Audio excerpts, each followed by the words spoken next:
Well, we've started our carol singing, and I'm going to do a plug right now. Please come tomorrow night at Vespers, and we have sing-along carols and readings from the Gospel, and we hope all of you will be here. It won't interfere with your Christmas dinner. It's from 6:15 to 7, and then you can go home and have your dinner. Okay, the title that I chose 2 months ago was From Bethlehem to Antpur. Now, I know almost everyone knows what Bethlehem is and where it is, and you might have more difficulty with Antpur. Antpur is a small village in Bengal, not far from Kamarpukur, where Ramakrishna was born, and I'll explain its significance a little later. Bethlehem, according to some of the scriptures, let's see, now I have this, just 1 second. Bethlehem, the exact translation of the name is the house of bread. In the scriptures in the Old Testament, it is said that Jesus was not, I'm not using the King James Version of the Bible, okay? I'm using some other translations, Nag Hammadi and some of Elaine Pogle's versions of the Gospel of Thomas and those kind of things, which are translations from the scrolls that were found in Egypt and Arabia. Jesus was not born in the houses of royalty or riches. Jesus was not born in any of the famous cities, huge cities of the time, not Rome, not Jerusalem, Athens, or Alexandria, which were all very famous cities and huge cities at the time. He was also not born in any political, commercial, cultural, or socially significant city. Jesus, according to these Old Testament translations, was born for the common people, to be approachable for everyone. And I think if any of you attended Swami Sarvadevananda's talk earlier this month, he carefully explained how Jesus is the manifestation and personification of love for us to see on earth. Now, in order to approach that unconditional love, it can't have any off-putting status or anything that will put anyone off. Who were the first people to find out, to be told that Jesus had been born? The shepherds. And who were the next ones? The wise men were told. Now, they didn't say they were necessarily kings, though I think they were. But we hit the shepherds and the kings, encompassing the entire spectrum of society in those days. But where was he born? In a stable. Nothing rich, nothing unapproachable, surrounded by animals. As many of you remember, we used to have a Christmas program up here, and we reenacted that. Well, we read the gospel. We don't have enough children right now. We need them about this high. So if you have grandchildren or children, start bringing them, and we can go back to having the Christmas program. Okay, so we have Jesus who was born highly approachable to everyone. And his whole message was love. His entire message, his entire life. I believe it's St. John, he says, there's only 2 commandments. Love the Lord thy God with all thy heart, with all thy soul, with all thy mind. And love thy neighbor as thyself. Now,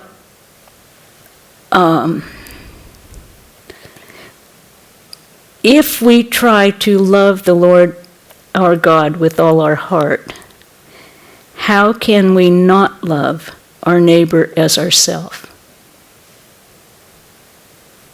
Because this is where our Vedanta comes in. If God is, and there is only one God, then all of everything we see on earth is a manifestation of that God. So the person you're sitting next to right today is also a manifestation of that divinity in a different outfit. But we are the same. We all have the same desires. We all have the same human needs. We have all of those things in similarity. Now, when we go again to say Bethlehem was the house of bread, which I never knew, I just found that out. It makes more sense when Jesus says, I am the bread of life. He that cometh to me shall never hunger. These are common, everyday examples, very similar to what Ramakrishna gave. He gave very simple examples of profound truths.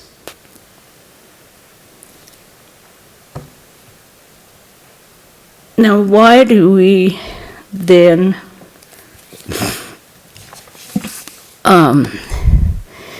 Christmas in the United States, and since that's where we are, has a very ambiguous emotional impact on many people here.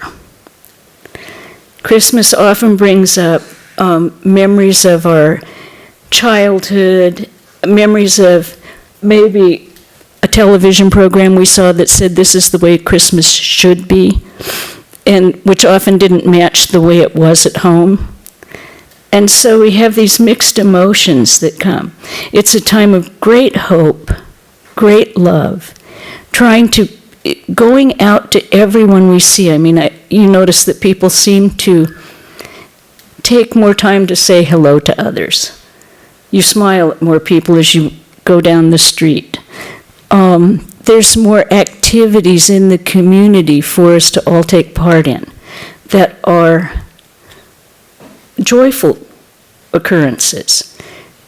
People are also much more giving of themselves. They go out to schools, to nursing homes, to take care of people who they feel need a little more attention at the holiday season. I know my parents were in a nursing home here in town, and the holiday season, I was just astounded at how many people and how many groups came to wish them Merry Christmas, to spend time.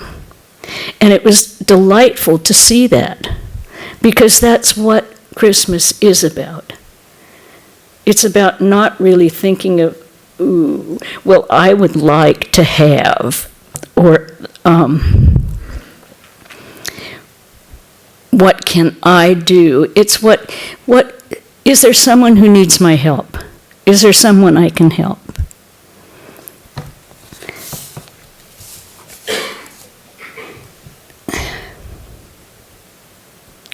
Sometimes Christmas can be a highly emotional time for people. Highly emotional. They think of the things, the losses that have occurred, and in Santa Barbara, I think that's quite normal right now. In fact, all of this whole area. Last year, I don't know about anyone else, but I don't think we did Christmas at all. We tried. But I don't think anyone, it was just impossible. We were mostly evacuated. Everything was absolutely in chaos. And so I think this year, everyone is going out of their way to do Christmas in a positive, happy way. And it doesn't include going out and buying everything you can see. It's doing little things for people, saying hello to them. We never know, ever, what kind of a ripple effect even saying hello to someone has. someone you don't know, saying Merry Christmas to them. Who knows, they might have a really bad day going, and to just have someone smile and say Merry Christmas will have a ripple effect that will carry through not just one person, but many people. Why do I say Antpur? Okay, I'll tell you the story of Ramakrishna, who's the founder of our order, died in 1886 in August. He had gathered 12 young men around him that were his disciples, that he became the first monks. When he died, they were quite at odds and ends. They were kind of at a loss. They had spent the last 6-8 months of their lives taking care of him, foregoing everything in their own personal life, just taking care of him. So when he died, there was this great, what do we do now? Their first impulse was to go into secluded places and meditate and try and realize God as he had taught them. Swami Vivekananda, whom I know you've all heard of, was told to take care of them, to look after them. Now, Swami Vivekananda was not very old at that time. He was like 19 or 20, wasn't he? 24, okay. Very young. And he was told to take care of this group of 11 other men, young men. They were kind of, as I say, wandering around and not together. They finally got a house that someone rented in a part of Calcutta called Baranagar. And a few of them lived there, and they would come in and go out and come in and go out. Swami, who would be Swami Premananda, was Baburam. His mother invited Baburam and Narendra, that's the future Swami Vivekananda, to come to Antpur, which was her village, very close to Kamarpukur. So they wanted to go. Well, by the time it came time to go, which was in late December, there were 9 of them that got together, and they went, oh, we'll go too. Now, this is typical in India. She invites 2, and 9 show up.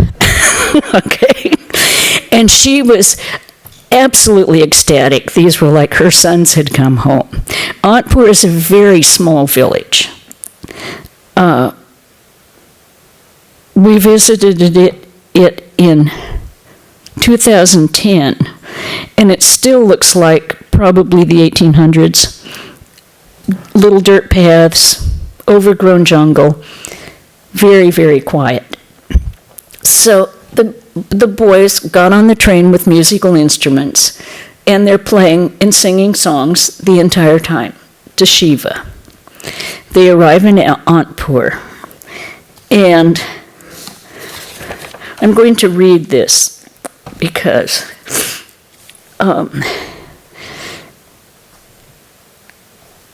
getting inside they boarded the train at Howrah and took along with them percussion instruments and stringed instruments, tabla and tampura. This is what we use at Vespers, we used to.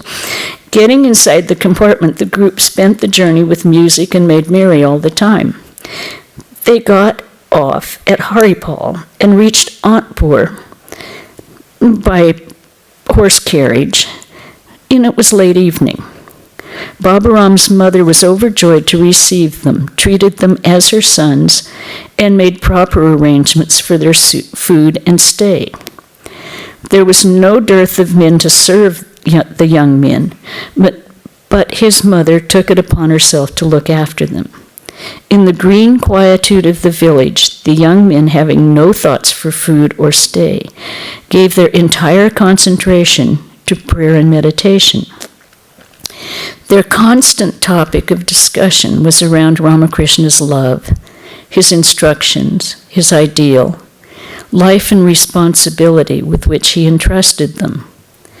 Along with the discussion, they were occupied with the chanting of hymns, singing devotional songs and prayers. In this ecstatic existence, the young man gradually coalesced into one consciousness. Narendra led them. At this time,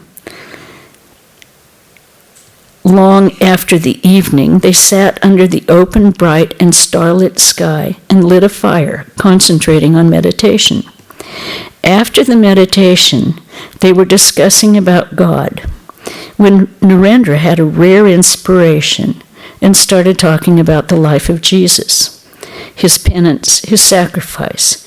His words were so eloquent and so full of humility that everyone was deeply moved. He then talked about St. Paul and the other disciples of Jesus, whose hard labor and sacrifice made it possible for Christianity as a religion and the Christians as a religious group to come up and prosper. He exhorted his fellow disciples, just a second, to shape themselves as the Christian saints, and called upon them to sacrifice their lives for the welfare of mankind. Narendra's fellow disciples were charged by his oration. They stood up and touched the fully lit fire and took the solemn oath of renouncing this world. The fire in front of them reflected upon their faces and made their emotion-charged oath even brighter. The whole atmosphere, as it were, trembled with divine inspiration and lapped up this heavenly sight. When their minds came down to earth again, they were astonished to find out that that night was Christmas Eve. Later, recalling the importance of the Antpur incident, Swami Shivananda said, "It was at Antpur that our resolve to become a group grew more intense.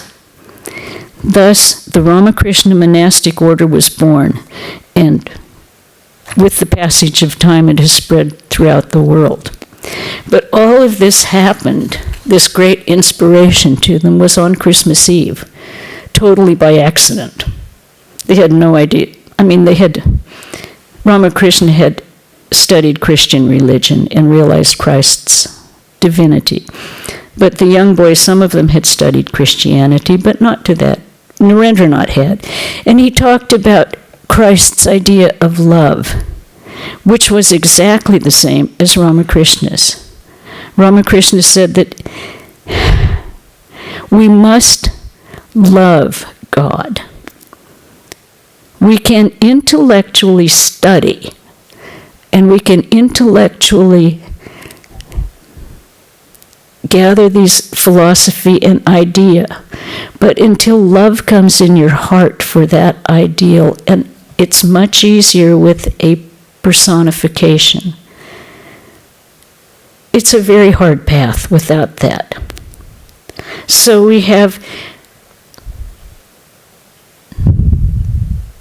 what we call avatars, or incarnations of God. We don't limit it to one incarnation. When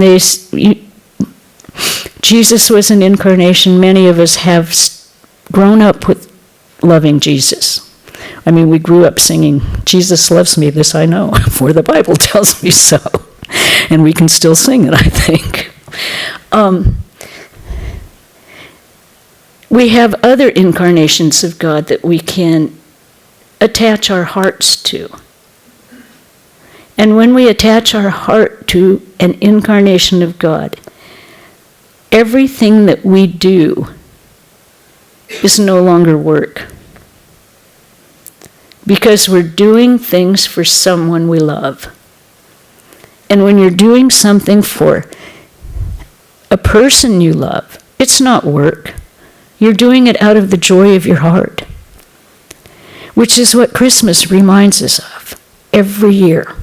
It's that season of hope that we see.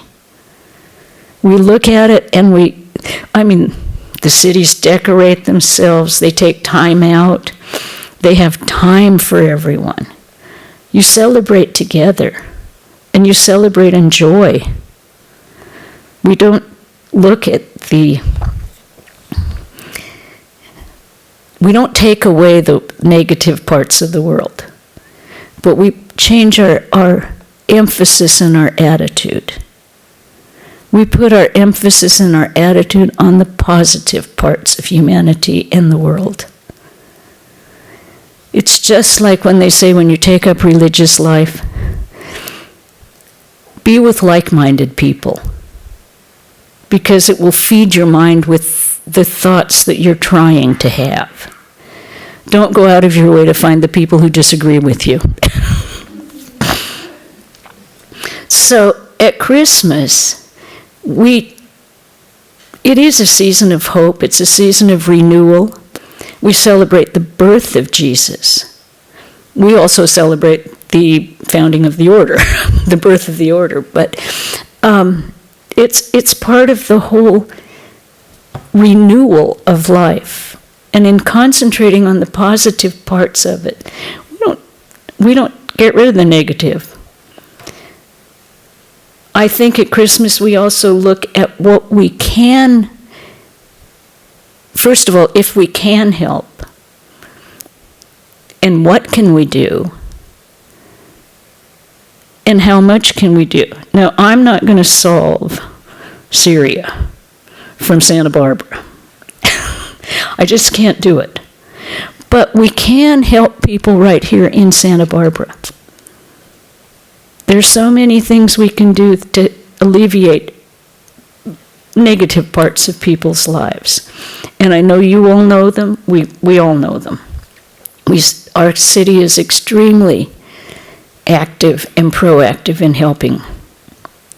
So I don't have to go into that, but the only thing I think I would like to say is with the Christmas message is look at the positive things in your life. Look at the things you have to be grateful for.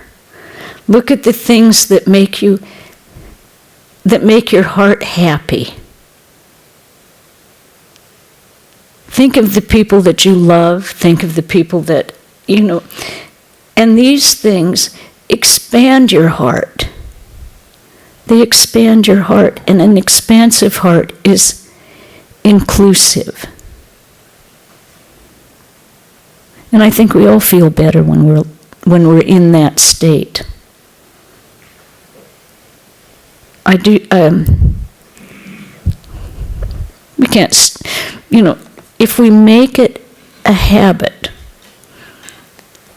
like, okay, I will read you one of my favorite songs, and you're going to think that it's really, why is she doing this? This is like so saccharine and so, let's do Pollyanna.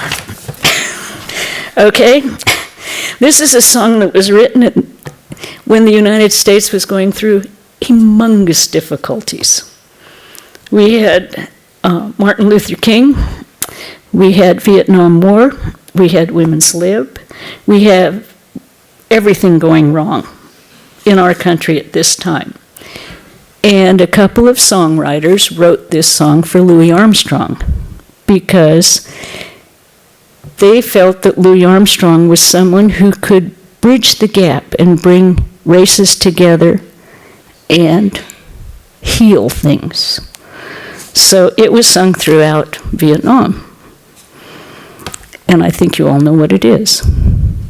Does anyone know what it is? What a wonderful world. Yep. This is a lesson in positive attitude.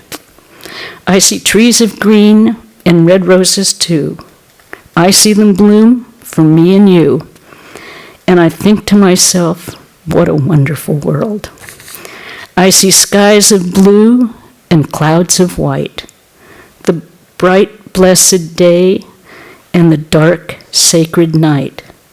And I think to myself, what a wonderful world. The colors of the rainbow, so pretty in the sky, are also on the faces of people going by. I see friends shaking hands, saying, how do you do? They're really saying, I love you. I hear babies crying. I watch them grow.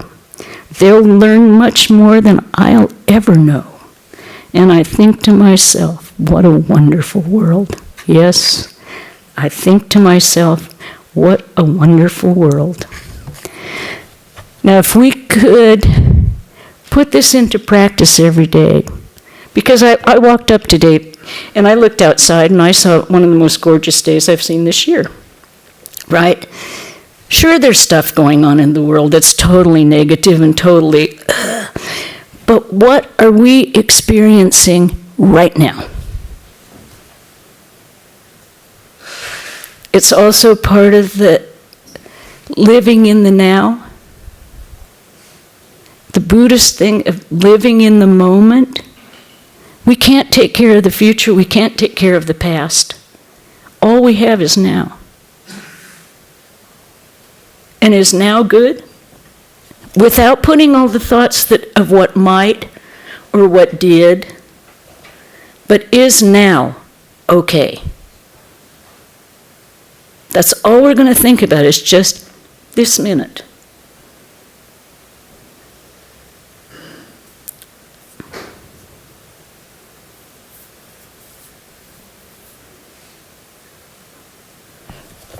Sure, there's always things that could happen.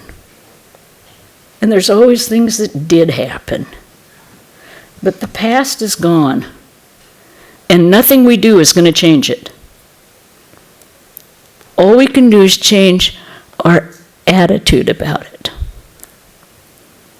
Accept it, say, okay, it was horrible, or it was great, but it's gone. And now I move forward. Starting now. And I think that then we could all see it was a wonderful world. Because as Ramakrishna said, this world itself can be a mansion of mirth if we choose to see it that way. And that choice is always ours. We had a friend who used to get up every morning and she looked in the mirror and she said, today is a wonderful day and you are going to be successful. Now that's how she greeted herself in the morning, and I don't know how, well, I know how I look at first thing in the morning, and it's pretty hard to say, it's a great day and you look gorgeous, it's going to be wonderful. But I tried it for a while, and I thought, it makes a big difference in how we walk out of the door. I had another friend, very wise, who, she's gone now, but she said once, money can never make you happy. The only thing it is the WD-40 of life. It can make things a little smoother, but it can't make you happy. Happiness is up to you. And I think so often, especially at Christmas, when people feel obligated to give gifts, you're never obligated. Never. Give gifts because out of the fullness of your heart. I remember when many years ago, when a young nun moved in, she wanted to give everyone a present in the convent. Well, there was no money, so what she did was wrote little notes to each one of us. This year I promise to do this. One of the things she took from me, I will write the diary for you. And I went, wow, because diary writing is not my gig. In fact, I find it extremely difficult. But we do keep a convent diary of what happens. And I was just like, oh man, that was one of the best gifts I got. And I know she said to other people, I will cook breakfast for you 1 week out of 3. But these were all things she, out of the openness of her heart that she wanted to give. She really got mad. She said, I wish I hadn't said about the diary. But anyway, she did it. But gift giving does not have to be money. It doesn't have to be that. It can be anything. It can be, going over and taking someone out maybe just for a ride, if you know a housebound friend. It can be going over and visiting someone who doesn't get out much. It can be so many things. You're not obligated to buy things. No one is. And you can if you want to. I know my mother had a habit of buying gifts all year. When she saw the perfect gift, she would get it, right? I've taken up that habit, and I can't find them when it comes time to give them to people.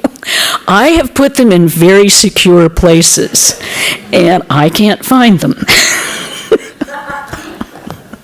I don't know. I was talking to someone yesterday when I just found some gifts that I'd gotten in 2010.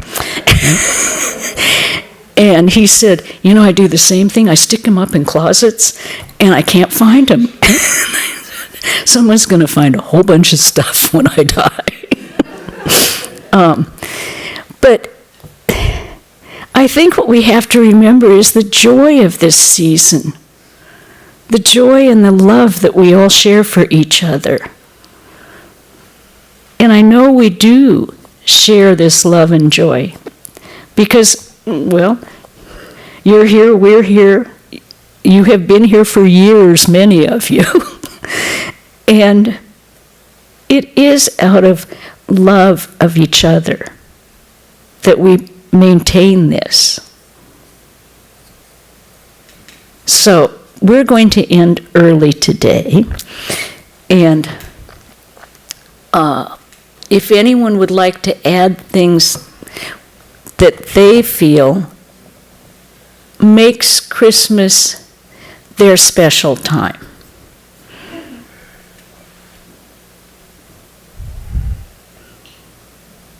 Is it getting together with family like we were talking, those over the hills and through the dales to grandmother's house I go? Are we going to get out there and do that, join the holiday rush? Or are we going to stay home and just celebrate right here? Yeah. And I hope you're going to celebrate with us tomorrow evening. Everyone bring your singing voice. We have the booklets to pass out, so if you don't remember the words to the second verse. I can always get through the first verse, but the second one... And the third one is completely lost. I'm not sure I ever learned it. As I say, we will not be having the Christmas pageant this year because we don't have enough little kids. Our first Joseph is now on the East Coast in Brown. Our first Mary is now at City College. Our second Mary is where, Marlene? Santa Barbara High. They're all like this tall and have overgrown me a long time ago. But I'm sure many of you will never forget the first pageant. We had a woman who had started the Improv Theater in Jerusalem come up to critique our Christmas pageant dress rehearsal. So she sat right where you're sitting. Bobby read the voice of God. We practiced the carols. And we tried the kids were all in costume. I was in charge of the angels. Bobby had to say how many times? And a host of angels came forward. Nothing. And a host of angels came forward. Nothing. They had wings. So they were in the back room having wing fights. Finally, they all came through and stood. But She watched this whole program, sat there laughing so hard she was almost wetting her pants, she said. And she said, don't change a thing. Don't change anything. So bring some kids. We would love to do it again. We want this to happen every Christmas.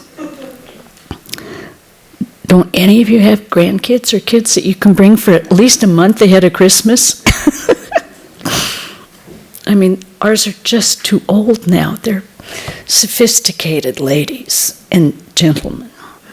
One year we reenacted Antpur before the Christmas program, and that was interesting too.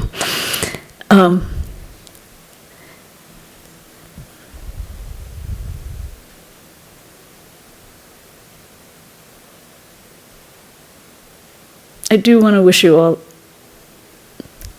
a wonderful, wonderful Christmas. And